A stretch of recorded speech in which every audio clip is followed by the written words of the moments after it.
Welcome to the Conscious Classroom podcast, where we're exploring tools and perspectives that support educators and anyone who works with teams to create more conscious, supportive, and enriching learning environments. I'm your host, Amy Edelstein, and I'll be sharing transformative insights and easy-to-implement classroom supports that are all drawn from mindful awareness and systems thinking. The themes we'll discuss are designed to improve your own joy and fulfillment in your work and increase your impact on the world we share. Let's get on with this next episode.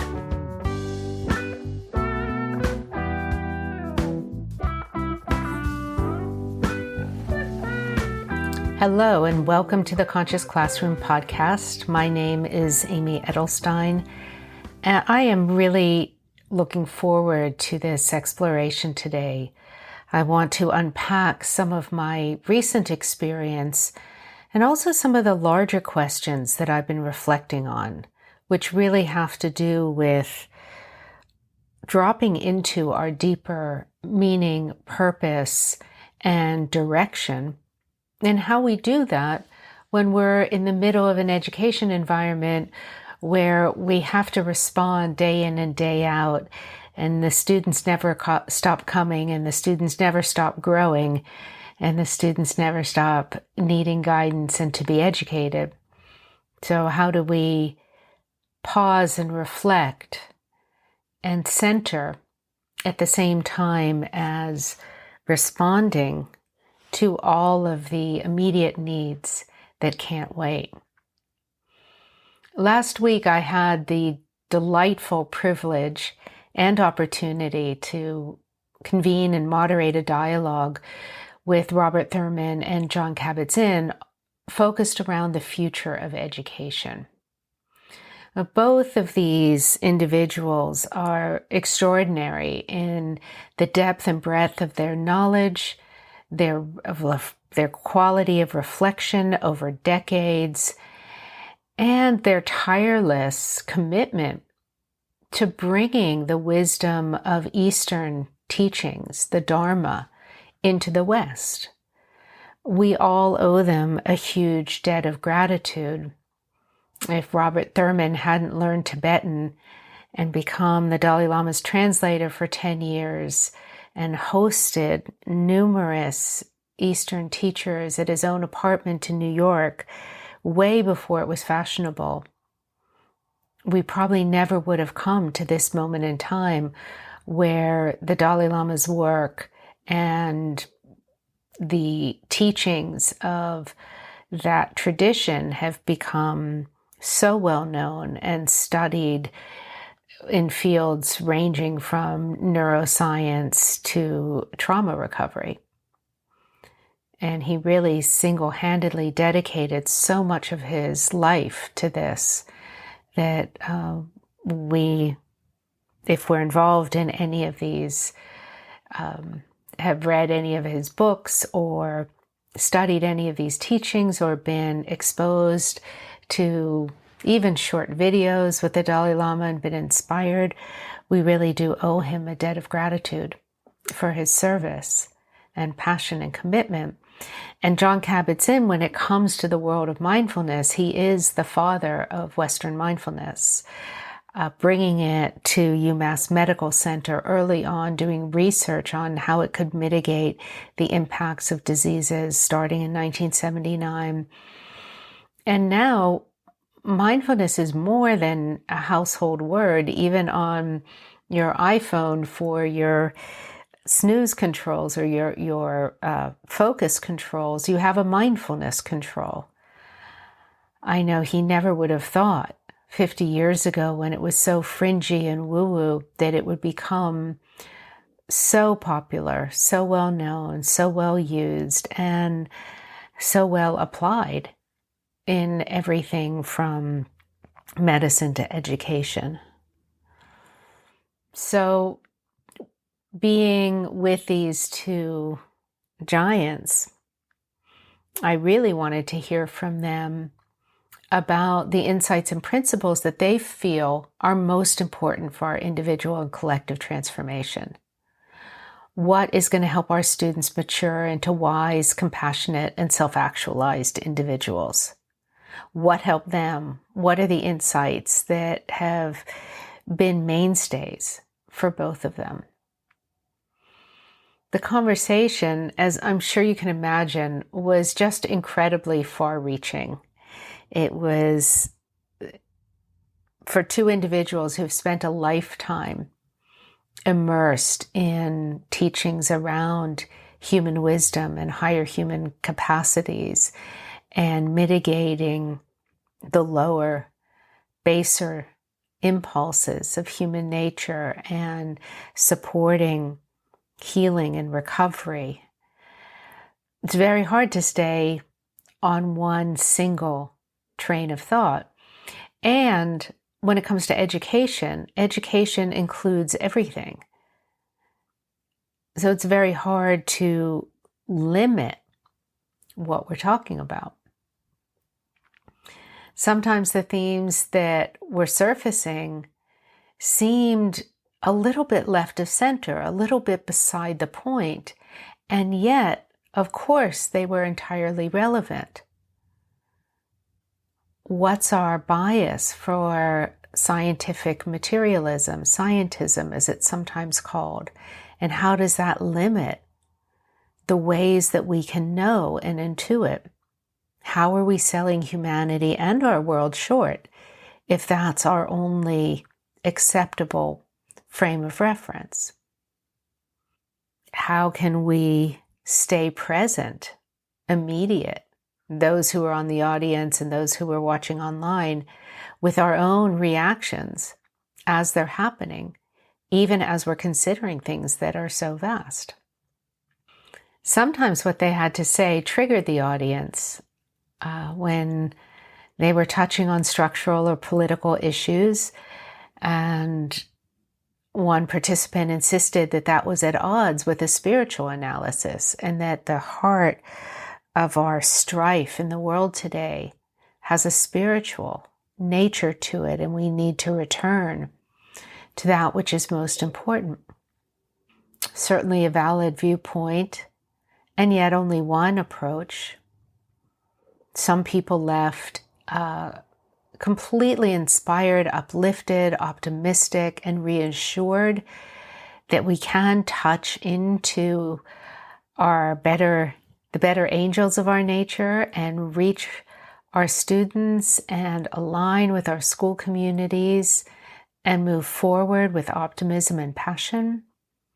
Some people left completely agitated and frustrated at the complexity, that there was no clear path that we were laying out with steps A, B, and C. And for me, I left reflecting on both the content and many questions that require deeper thinking, and also simply the overarching challenges of feeling like you're making progress on a deep level when you're engaging with the future of education design. When we're looking at the future of education and wondering how we teach students and prepare students for a world that's unknown and unknowable at this point, what are our pathways? When we're thinking about a school system that is reaching millions of young people, all with different needs, cultural habits, family situations, individual learning patterns, aspirations, talents. How do we think about all of it? And there's always a conundrum, because if we pull together thinkers who are deep in the education system, working in the school environment day in and day out, and we talk about how to remediate the situation, we're going to get involved in the nuts and bolts of schools and curriculum, the logistics of moving students in and out, of matriculating them and graduating them. And oftentimes in those conversations, while incredibly valuable, we seem to stay on the surface of things. Of course, the surface is important. if you look at our earth, we need roads and canals, we need topsoil and habitats for all kinds of creatures on the surface of the earth. At the same time, if we're building new roads or revitalizing the topsoil or leveling and replanting a field, we may miss the qualitative shift and the more profound transformation that has to take place at deeper levels. Those qualitative shifts that lead to an opening up of the heart and imagination that can open up new, not just new pathways, but profound sense of grace and healing and vision and care. So these are some of the questions that I was reflecting on. How do we have conversations like this that are truly going to go somewhere and illuminate both the answers and the questions that we need to be thinking about? So the more I reflected on it, I really felt that dropping into the spiritual heart of the matter, the essence of what brings care and compassion, of generosity and awakened perspectives, and real human-to-human, in-the-moment connection can help us navigate the complexities of thinking about the future of education. Staying grounded in the individuality and immediacy, even while we're thinking about hundreds of thousands or millions of students, is entirely possible. And it comes from that focus on the human connection and the reaching out from care to care, from my care to my students' care, from the educator's care to the administrator's care. And it enables us to really drop into an open and curious, inquisitive, and humble perspective as we look at these questions that touch really all of our social structures and, in one way or another, everyone in our world's population. The question of how we educate, who we educate, where we do it, where we're heading with it, what are our goals, are fundamental ones that touch on our heart and our value, how we're caring for our entire world, from the most privileged to the most impoverished. And these are some of the questions that I want to hold in our discussion as we talk about them. And these are some of the questions that I was really reflecting on how we bring a unitive framework to all of these diverse needs and complexities that we really do have to contend with if we're talking about the future of education. It's just, how do we approach it and how do we contend with these questions that is going to make all the difference. So I'm just going to throw out a few of these, and you can see that taking any one of these and dropping in deeply opens up Indra's net of interconnection, cause and effect, and big social structures that really do need changing because they're not meeting the needs of our times, and it's not clear how. So let's think about it. Who pays for education? Why are they paying for education? And where are they paying for education? What are we educating for? What are the desired outcomes? What do we want our young people to be able to do? What are the personal skills that are needed? What are the needs in our society now and in the future? How do we serve students from very different walks of life, with different experiences of life, different cultural backgrounds, different economic backgrounds, different vocational trajectories? What's the method to serve farmers and technologists, to serve future social workers and future machinists? Who's going to decide who fits into what category? Who's going to ask the students and penetrate into their needs? What worldview is going to govern what we teach and learn? What's the context that we're educating in? Because there always is one, hidden or visible. What are we using? What ruler are we using to measure outcomes and impact, progress and attainment? Comparing apples to oranges. What do students need to help them learn? What wraparound services? What is going to make them even able to open their minds and hearts to be ready to learn, given their life circumstances, stressors, traumas, physical needs, neurodivergence?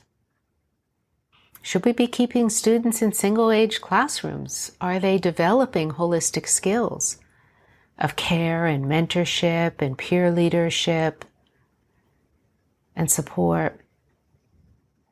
Is that system the best system at all? What guidance and discipline and framework and structures do students need so that they feel secure and have a direction?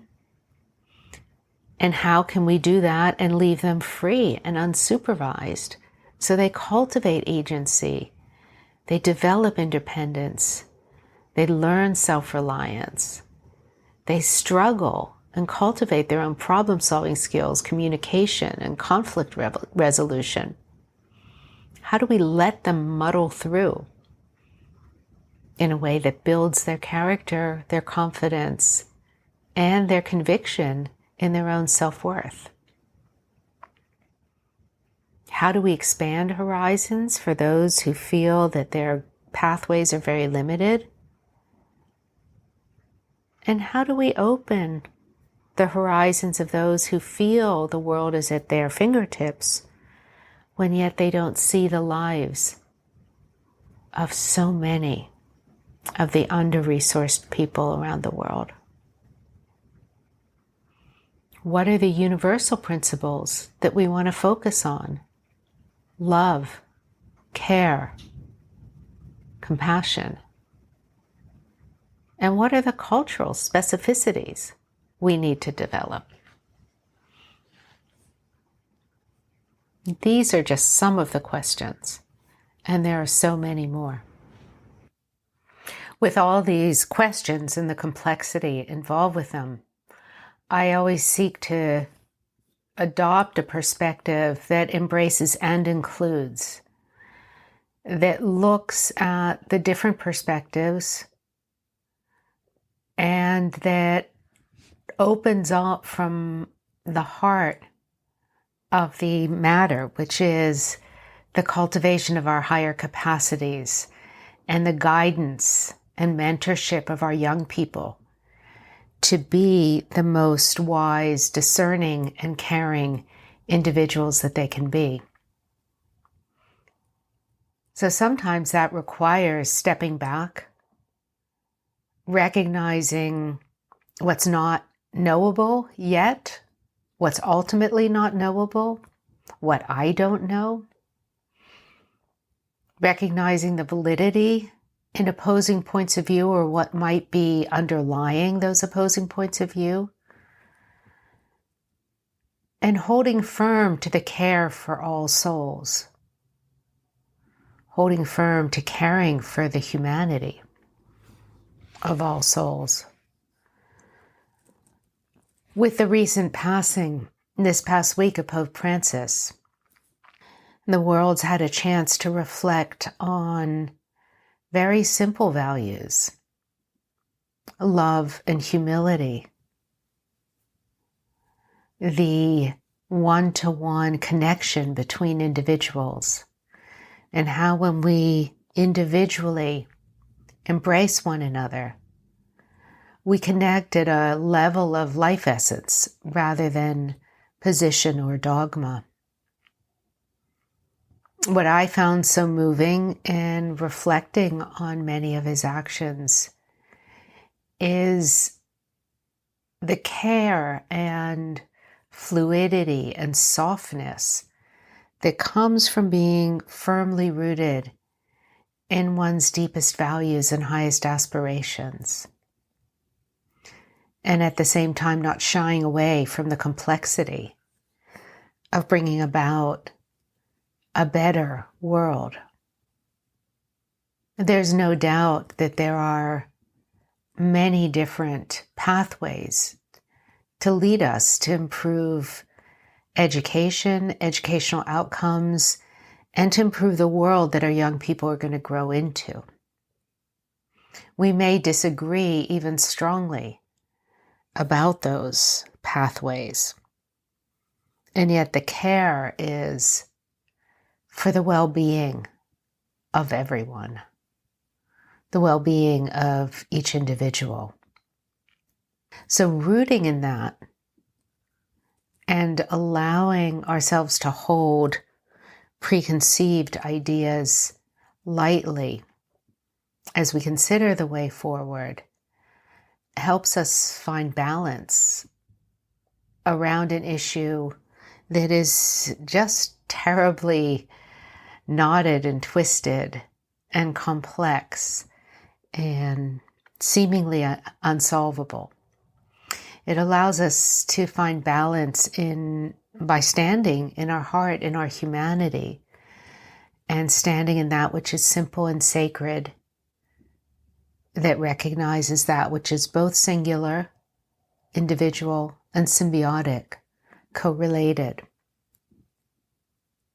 And then we can find our way, allowing ourselves to grow and learn, recognizing wrong turns, and moving past them, seeking forgiveness and amends when harm has been done unintentionally through our own lack of vision or lack of understanding. It happens. When we stay rooted in that true north, in that care for all those students we minister to and for the world that they're going to inherit, we can continue in spite of many of the challenges and interruptions along the way. When we contemplate the future of education, the essential paradox that we have to lean into is that there is so much to discover and to reflect on and to parse apart. And yet we have no time because young people are growing now. They're needing guidance now. They're needing nurturance and directions. They have questions. Change is happening. They have an urgency, which is the urgency of youth. That urgency which wants to know yesterday. And we want to tend to that and respond to that and cultivate that sense of passion for the possible and take the time that we need. And when we root in that sense of our true north, of those deeper values that are timeless, we find qualities of both patience and impatience. We can wait and learn and proceed with care and not take any time with connecting with another's humanity.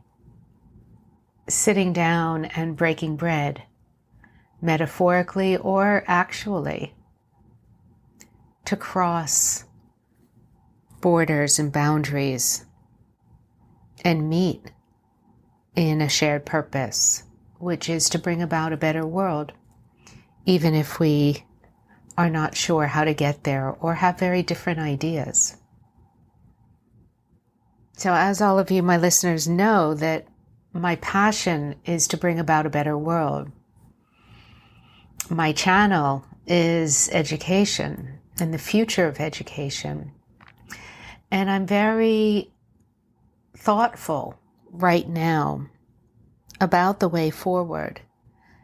And in my work on projects that will lead us into the future, I am very eager to learn and connect with those of you who have ideas and questions and vision, so we can really pool our resources and get into real conversation about the possible and lean in, ready to adjust course, ready to release what doesn't work, ready to start anew, always guided by that true north.